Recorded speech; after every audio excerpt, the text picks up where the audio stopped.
Hello guys, welcome to TD की junction. आज इस वीडियो में बात करने वाले एनटीपीसी जीएस का पार्ट 11 है। अगर आप लोग पहले का पार्ट नहीं देखे हैं तो मेरे चैनल पर अपलोड है, प्लेलिस्ट से जाकर देख लीजिए। जो आपको एनटीपीसी रेलवे ग्रुप डी में बहुत हेल्प करेगा ये क्वेश्चन, तो इस वीडियो के अंत तक बने रहिए आप लोग। पहला क्वेश्चन है हमारा, टमाटर क्या है? तो टमाटर जो है एक फल है, ऑप्शन नंबर बी। और टमाटर के लाल रंग जो होता है वो लाइकोपिन के कारण होता है। ठीक है, टमाटर के लाल रंग क्यों होता है? तो लाइकोपिन के कारण होता है। नेक्स्ट क्वेश्चन है, निम्नलिखित प्राकृतिक घटनाओं में से कौन सी घटना भूकंप का कारण बनती है? तो भूकंप का कारण जो है ज्वालामुखी विस्फोट, ऑप्शन नंबर डी सही आंसर होगा। और यहीं पे बात करेंगे, भूकंप के उद्गम स्थल को जो है एपी कहते हैं, यानी केंद्र कहते हैं। नेक्स्ट क्वेश्चन है, डीपीटी वैक्सीन में पी किसे संदर्भित करता है? तो पी जो है पिटोसिस को संदर्भित करता है, ऑप्शन नंबर बी सही आंसर होगा। यहीं पे बात करेंगे डीपीटी का पूर्ण रूप क्या होता है, यानी फुल फॉर्म क्या होता है? तो डिप्थीरिया पिटियोसिस ऑफ टेटनस होता है। डीपीटी जो है 16 से 24 वर्ष 24 माह की आयु में दी जाती है। और यहाँ पे बात करेंगे टीटी के बारे में। टीटी का पूर्ण रूप होता है टेटनस टोक्साइड। तो टेटनस जो है 10 से 16 वर्ष की आयु में दिया जाता है। नेक्स्ट क्वेश्चन है, यदि पृथ्वी पर आपका वजन 38 किलो है तो बुध ग्रह पे आपका वजन कितना होगा? तो 14.3 किलोग्राम, ऑप्शन नंबर डी सही आंसर होगा। नेक्स्ट क्वेश्चन है, सूरज की रोशनी को उसके संघटक रंगों में कौन सा विभाजित कर सकता है? तो कौन विभाजित कर सकता है? तो अपवर्तन जो है विभाजित कर सकता है। सूरज की रोशनी को उसके अपवर्तन संघटक रंगों में विभाजित कर सकते हैं। नेक्स्ट क्वेश्चन है, प्रकदंड का एक उदाहरण है, तो ये किसका उदाहरण है? तो अदरक का उदाहरण है, ऑप्शन नंबर डी सही आंसर होगा। नेक्स्ट क्वेश्चन है, चंद्रशेखर सीमा किस पर लागू होती है? तो चंद्रशेखर सीमा लागू जो है सितारों पे लागू होती है। चंद्रशेखर जो कि भारतीय मूल के थे और उसके पास जो है अमेरिका के नागरिक उपलब्ध थे। यहीं पे बात करेंगे, 1983 में नोबेल पुरस्कार मिला था। और रमन इफेक्ट का संबंध जो है प्रकाश से है। और रमन इफेक्ट का खोज सबसे पहले 1928 ईस्वी में की गई थी। नेक्स्ट क्वेश्चन है, निम्नलिखित में से कौन एक प्रमुख मनोवैज्ञानिक थे? तो मनोवैज्ञानिक कौन थे? तो सिगमंड फ्रेड थे, option number C. Next question है हमारा, बर्लिन की दीवार को किस वर्ष ध्वस्त किया गया था? तो इसका जो है ऑप्शन नंबर बी आंसर होगा, सही आंसर होगा। और यहाँ पे मैं विशेष बात करूंगी, जर्मनी को जो है दो भागों में बांटा गया था। पहला था उत्तरी और दूसरा था दक्षिणी। नेक्स्ट क्वेश्चन, ये जो सारे क्वेश्चन मैं आप लोग के लिए कलेक्शन करके लाई हूँ, बहुत ही महत्वपूर्ण क्वेश्चन है एग्जाम के पॉइंट से। ठीक है, तो आप लोग गौर से देखिए और इस वीडियो के अंत तक बने रहिए। नेक्स्ट क्वेश्चन है हमारा, यूमानी क्या है? तो यूमामी क्या है? तो यहाँ पे देखते हैं इसका आंसर क्या होगा। तो स्वाद का एक प्रकार है यूमामी, ऑप्शन नंबर बी। स्वाद का पता जो है जीभ से चलता है और जीभ के विभिन्न भाग प्रकारों में स्वाद को बताता है। नेक्स्ट है, प्रदूषण में सूचकांक एसपीएम, एसपीएम का पूर्ण रूप क्या है, यानी एसपीएम का फुल फॉर्म क्या होता है? तो हमारा आंसर होगा ऑप्शन नंबर बी। ठीक है, ऑप्शन नंबर बी सही आंसर होगा। नेक्स्ट क्वेश्चन हमारा, ज्यामिति का जनक किसे कहा जाता है? तो ज्यामिति का जनक जो है यूक्लिड को कहा जाता है, ऑप्शन नंबर ए सही आंसर होगा। और मैं यहाँ पे विशेष बात करूँगी ऑप्शन नंबर सी के बारे में।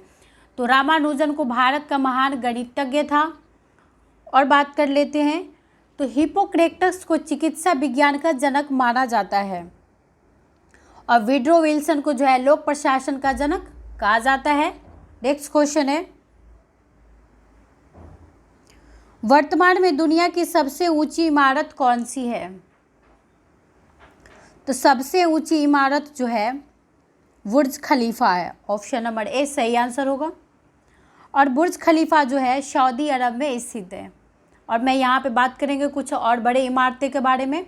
तो तैपे भी ऊंची इमारतों में से एक है। और यहाँ पे मैं बात करूँ वर्ल्ड ट्रेड सेंटर, तो वर्ल्ड ट्रेड सेंटर जो है वो भी 101 मंजिल के थे।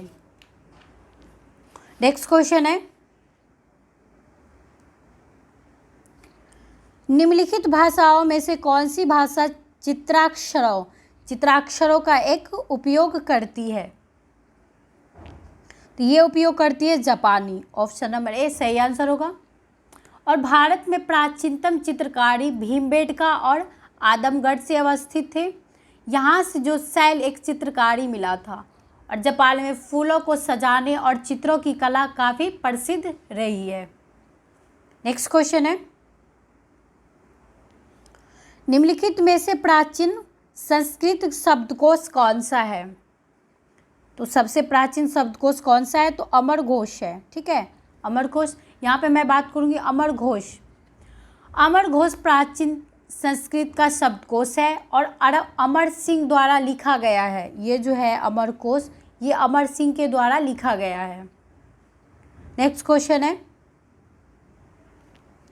कामरूप का प्राचीन साम्राज्य राज्य किस राज्य में मौजूद था?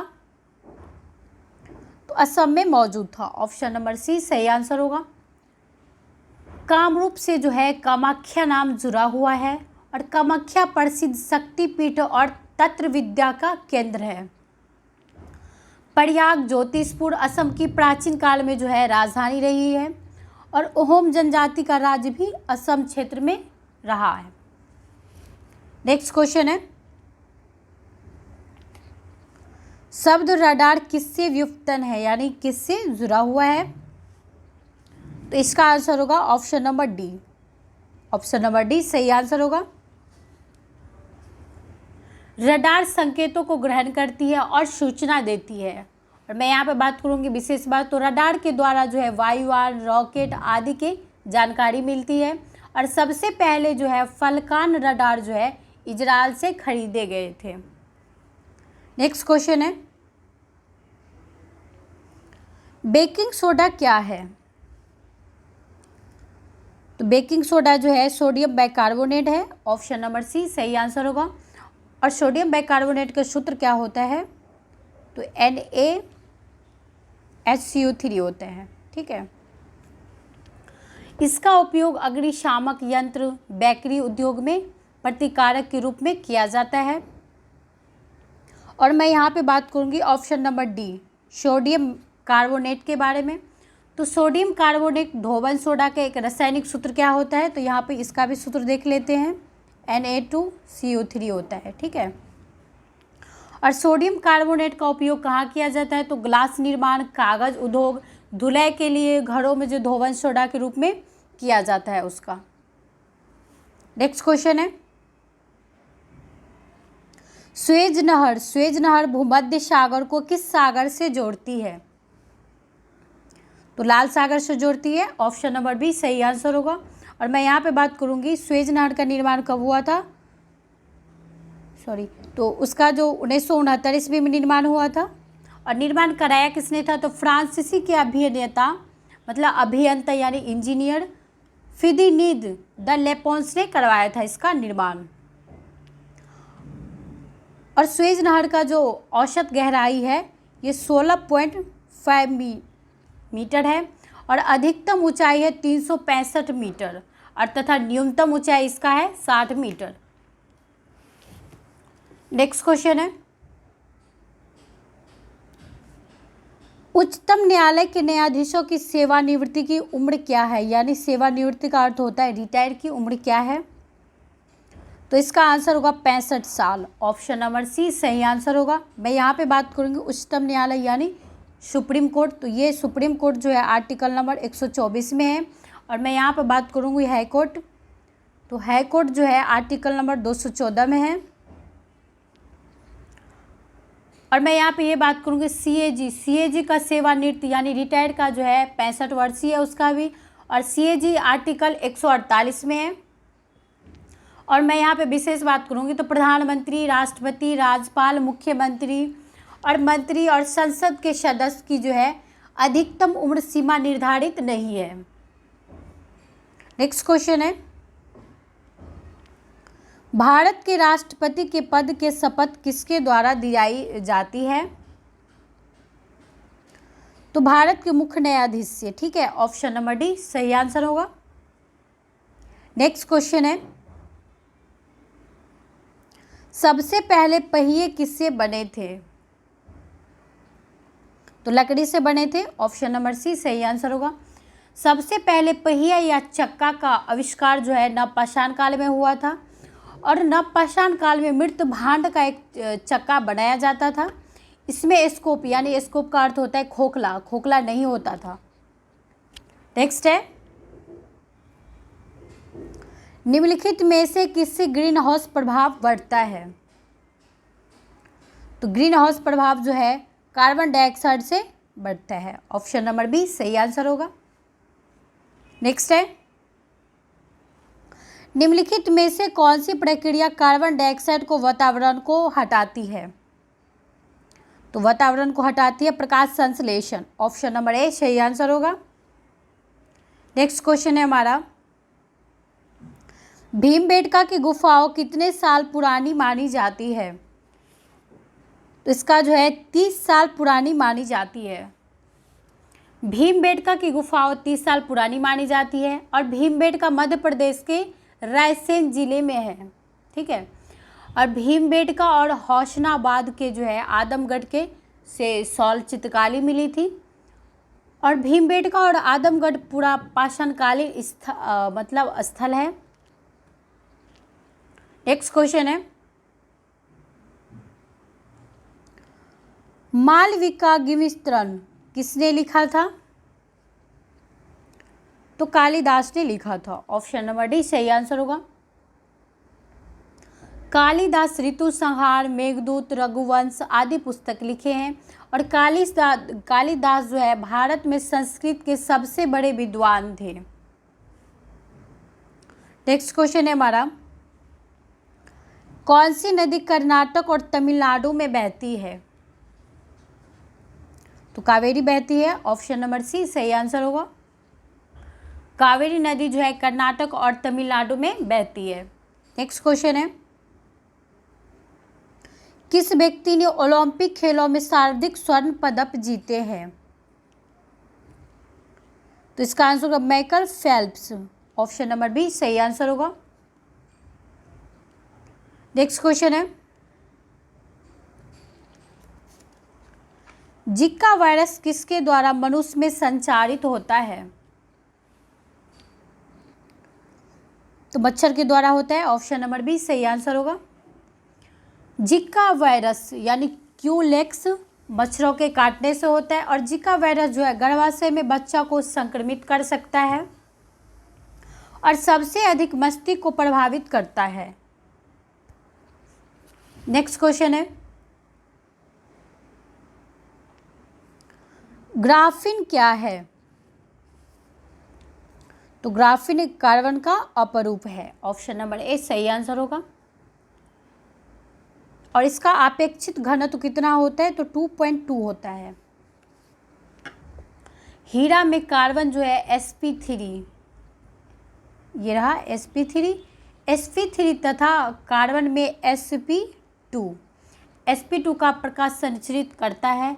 और हीरा का अपवर्तनांक जो होता है वो होता है 2.417। ठीक है, कुछ हीरा काला होता है जिसे वोट कहा जाता है, और वोट हीरा जो है शीशा को काटने में प्रयोग करती है। तो ये आज का एनटीपीसी का पार्ट 11 था। अगर आप लोग पहले का पार्ट नहीं देखे तो मेरे चैनल पर अपलोड है, प्ले लिस्ट से जाके देख लीजिए। अगर आप लोग नए हैं तो मेरे चैनल को सब्सक्राइब कर लीजिए, बेल आइकन को प्रेस कर लीजिए और इस वीडियो को ज़्यादा से ज़्यादा लाइक, शेयर और कमेंट कीजिए। Thank you so much.